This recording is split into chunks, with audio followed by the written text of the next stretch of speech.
oh my God, I got to go to EMS, especially with EMSCEs. Yeah. Right? That's a little bit of a cuss word, and it's like, oh, this is so boring. The status quo right now is press play and walk away.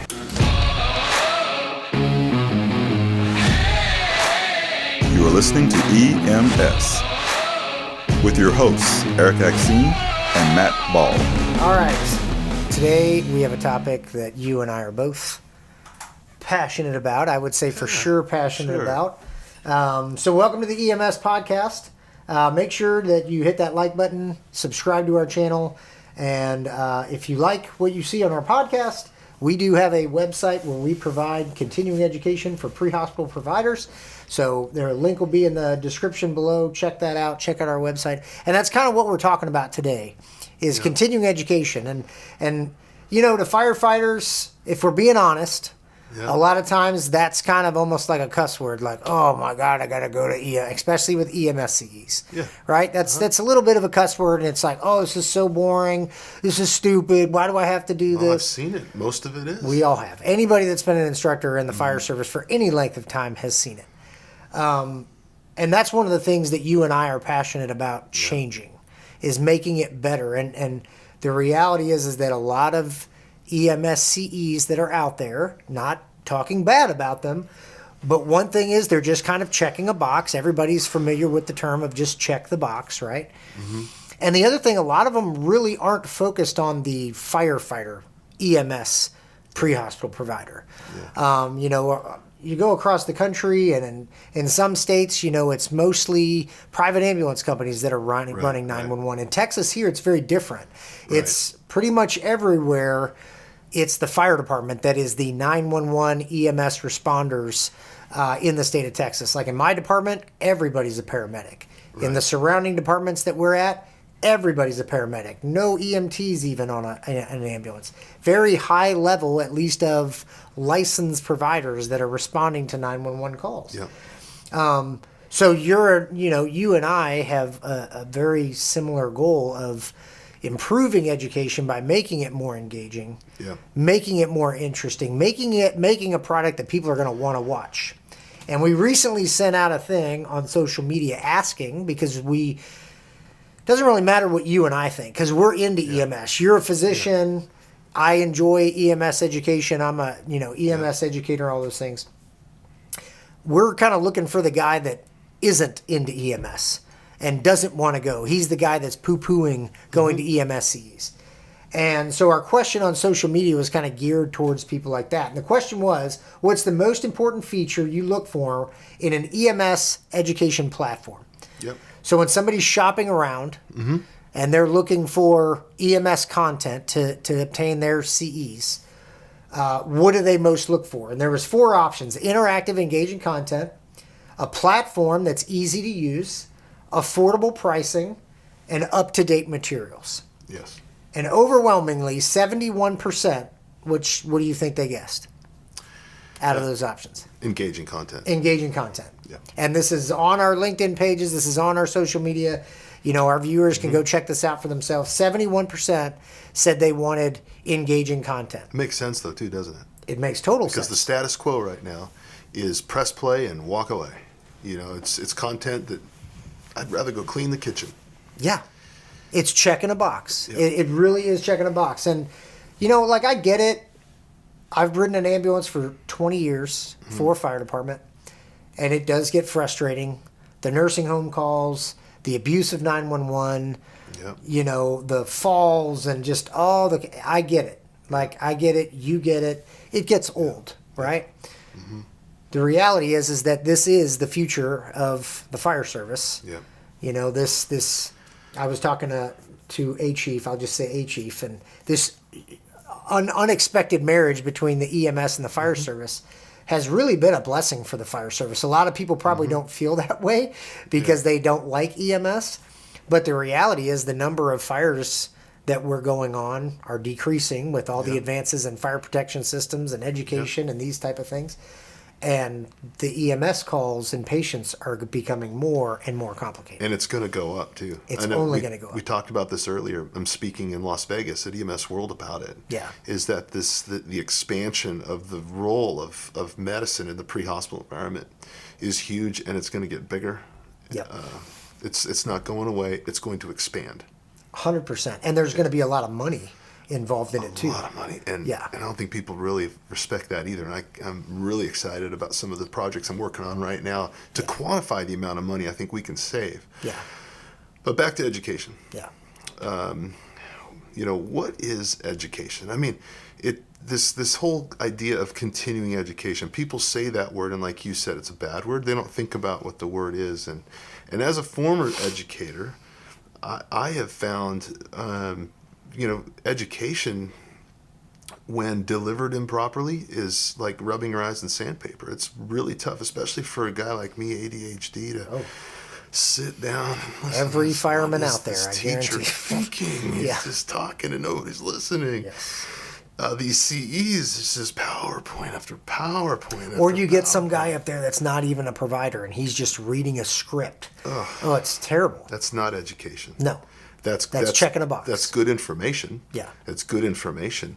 But see, education is dynamic. Yeah. If you could just take off your glasses and from an unbiased perspective, having great content or information is great, but that's not education. Right. I was trained as a teacher to understand education, and I have an educational philosophy. Education to me is taking that information and delivering it effectively to change behavior. Yeah. It's really what it is. Yep. It's kind of like, as a doctor, and my patients know that it's good to eat healthy, for example, right? And so I have a patient with a weight problem, and I'm talking a little bit about their knee problem maybe, and really the answer is decreasing weight, and the education there is just the information that, hey, you're fat and you have a lot of weight and that's hard on your knees. Right. Well, I know that, right? That delivery's, a little bit off. Because that's not what anybody would say, but that's the information. Yeah, so I could build a PowerPoint about obesity and gravity and the effect on the knee, and how when you jog, 7 times your body weight on each step on your joints. And we could talk about the information, right? And that's great. Right. But the delivery of information to the person receiving it, the student, or the person who wants to learn or change their behavior or improve their performance, can actually, in that dynamic process of education, they can learn something and then change what they do. Right. This is an incredible opportunity. Education can be so fun. And to me, and the reason I became a physician is the human machine is incredible. Oh, yeah. And the healthcare system is the most expensive GDP. I mean, $17 trillion we spend every year on medicine, on healthcare. To me, learning about the human body, going to medical school, that was the what's the word I'm looking for? The passion that I felt. Sure. To go in and spend a decade of my life training was to be able to learn about this human machine. And so for me now, in the pre-hospital environment as a medical director, I take it so seriously to be able to deliver the information, like you and I agree, in a way that's engaging and in a way where the student is really interested. Yeah. And that's why I intubate myself. That's why we go play with rattlesnakes. That's why we're planning this new content in San Diego, where we're going to go surfing and we're going to play with sharks and talk about hemorrhage control with anyway, it's going to be an amazing lecture. But the reason we do it that way is because we understand the power of engagement within education, which is totally lost in the environment right now. Yeah. There's the common CE is great information typically. Yep. It's just delivered so poorly. Well, I think it's delivered again to, the reality is if you're dealing with like flight guys, flight medics, flight nurses, Those are super smart folks that are into EMS. They're very passionate about it. They feel about it like the way that you and I do, and they want to learn, right? Yeah. They want to go through these classes. They want to expand their knowledge, right? And that's great. Yeah. But for the fire department, a lot of guys, guys and gals, they get in the fire service, and maybe they don't want to do EMS. They're not necessarily into the EMS thing, right? Yeah. The reality is that it's 60% of our call volume nationally. Yeah. I know in my department, 70%, actually. it's gone up, so it's 70%. The most recent report, 2% fire suppression. 2% fire suppression, nationally. 70% EMS calls. I know in my department we're at almost 90% of our calls are EMS related. And so if you're the firefighter who, I get it. I love fighting fire too. I love doing all that kind of stuff. It's not that I don't like doing that. Burning building.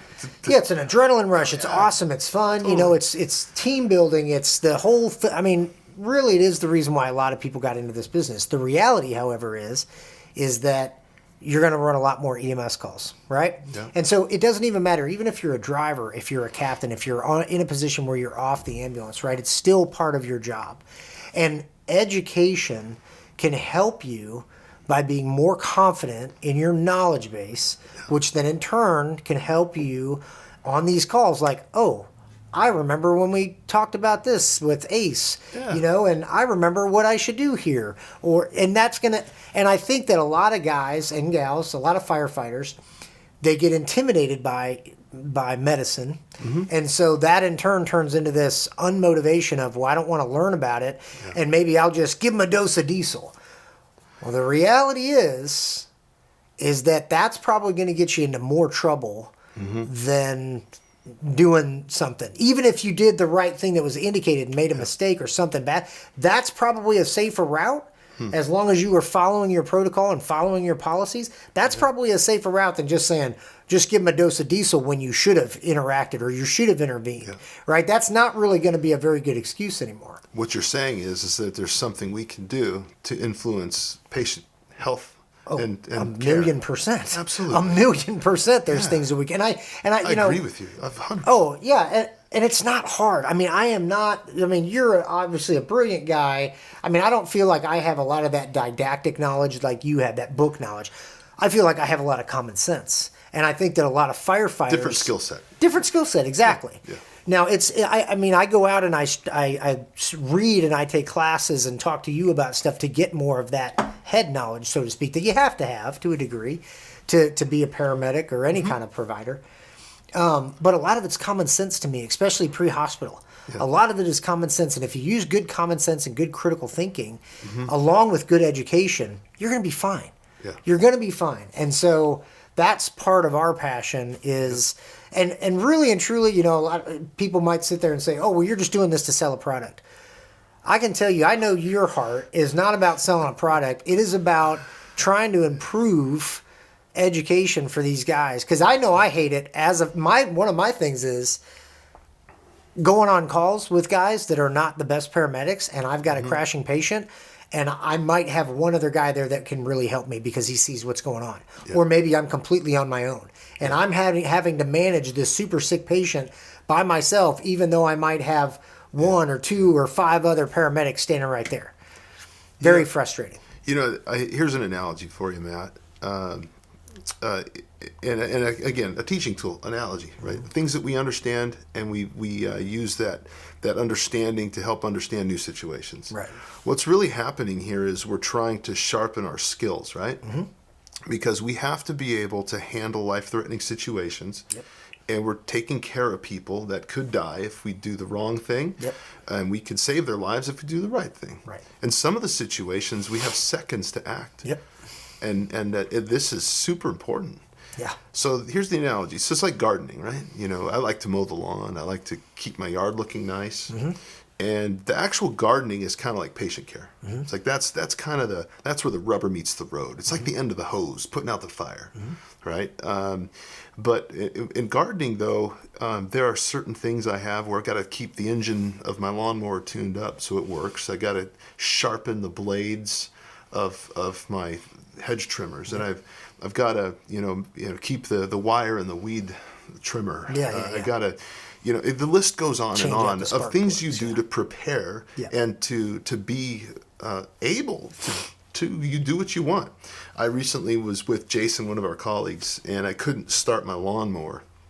I was so frustrated. I hadn't used it in a couple of years because I had a lawn service, but now I don't use the lawn service. And I went and bought a new battery for this riding lawnmower. And I had bought a different brand of battery, and because of the side that the electrodes were on, I put it in backwards, and I couldn't start it. And I didn't notice that I put it in backwards. Of course, Jason noticed. Flipped them, started right away. Here you go, stupid. Yeah, anyway, but my point, though, is that as asinine as that sounds, that's what's happening right now.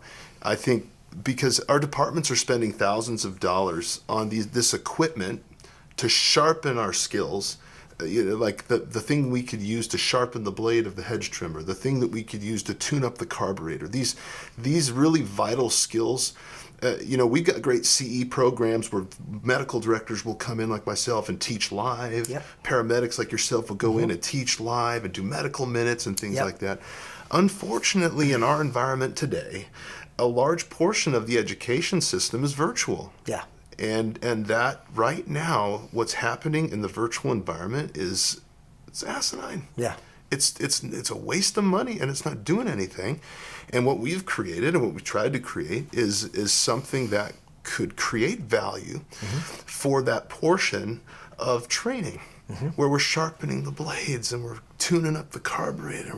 We want to be on point because the stakes are high with patients' lives. Yep.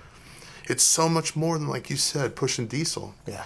But right now what's happening with that portion of EMS training programs, it's totally useless. Yeah. I mean, I believe that. Some are pretty good, but nobody's doing what we're doing. Right. We're spending, 40 hours per hour of content we produce? We're spending 40 hours of time and effort into making it engaging, fun, interesting, evidence-based, literature-based, up-to-date, fantastic content.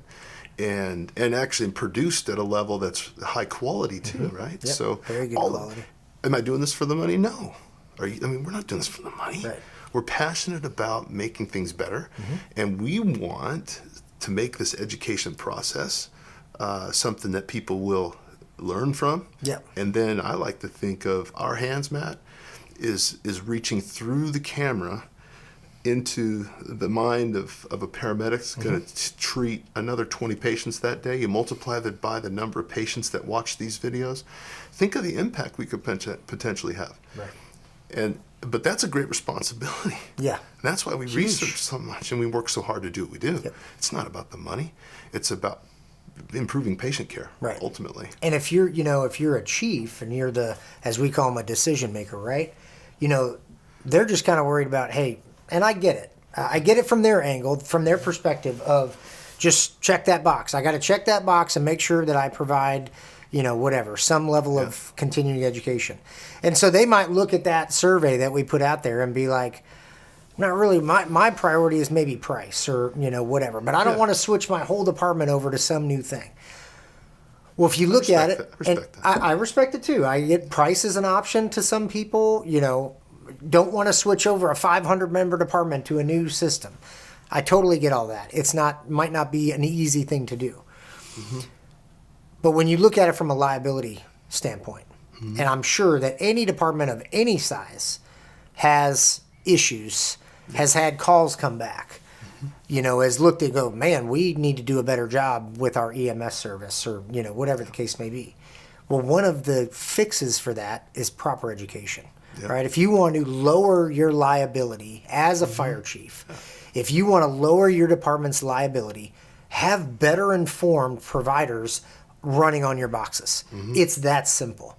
It's that simple. If you have men and women that are better educated because they're getting engaging content, and then when they respond on these 911 calls within their city, right? And now your patient care numbers have improved. To me, if I was a chief, if I was a decision maker, I'd be like, this is worth any amount of money.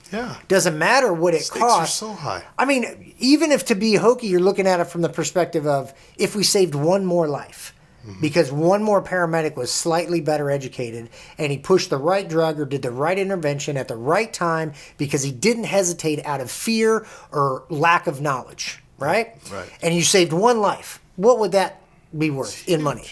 But when you look at the thousands of calls that are being run throughout the country every day, right? That is a massive impact and a massive increase and improvement in the patient care relates directly to a decrease in a department or a city's liability, right? Because even if something bad happens, you can show that your EMTs, your paramedics were providing the best possible care, right? Their documentation was on point.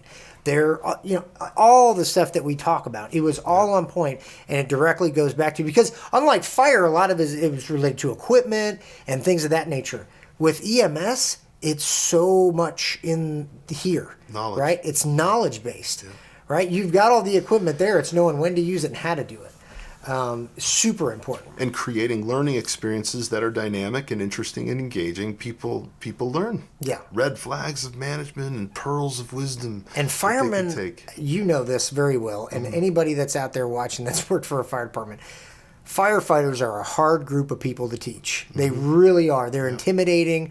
I remember going into the department the first time I was teaching, and I was scared to death because they're just judging you constantly. They're like, "What's this guy know?" Even as a physician. Because there's a little bit of intimidation from a firefighter perspective of, here comes this doctor in here. Oh, this guy's probably going to want to make me feel dumb, right? Where he's going to talk over my head. Well, one of the things that I know, It's a shame. Yeah. It is a shame, right? And most, the unfortunate reality is there are doctors out there that will do that. I know. Right? There are medical directors that are. And in my opinion, those physicians, my colleagues like that, they're good. They have good intentions, but a lot of it's out of fear of being sued. Maybe they've had bad experiences of being sued in the past. It's like, man, I'm not going to let any of them make a mistake, because if they make a mistake, it's my license, it's my family. That's important. Those are important things to think about. Absolutely, yeah. But you can function out of fear if you want to. I don't think that's appropriate. Or you could function by helping to increase the commitment of your learners to get better at what they do, to mitigate the risk of if that's what motivates you. Exactly. Exactly. Yeah, and that's what we've tried to do, is just make that education better. Not, teach at that, especially kind of, and I mean, we, obviously our stuff can go to any EMS provider, but we kind of, a lot of times we'll kind of focus a little bit more on the fire-based guy or gal, because we work in that world, we understand that world. And so we try to make it very applicable, because we know that firefighters are a hard group of people to please sometimes. I know. And so we try to make our content very applicable. See, I really struggled in school when I was younger. And I struggled in school because I am ADHD, and I'm a kinesthetic and a visual learner. I like to learn by doing, learn by seeing, experiencing. Along with almost every other fireman I know. I know, and that's why I love what we do, because that's what we're built for, and that's what we desire. That's why we had 71% of people just asking for engaging content. That's the most important thing. Tired of the death by PowerPoint, as they say. If you're driving a V8 powered vehicle, like your truck, right? Yeah. Why would you drive down? I mean, I know you want to save some fuel, so maybe you've got some of the engines will go down to 4 shut down the cylinders or whatever. And that's fine. I understand that. That's where my analogy breaks down. But if you want to fully understand or feel the power of driving your vehicle and feeling that the power of the engine, and the purpose of the engine is to make you go, and you have 8 cylinders of potential, how would you feel if your engine only went on 5 cylinders? Right. Man, we got a great live CE program.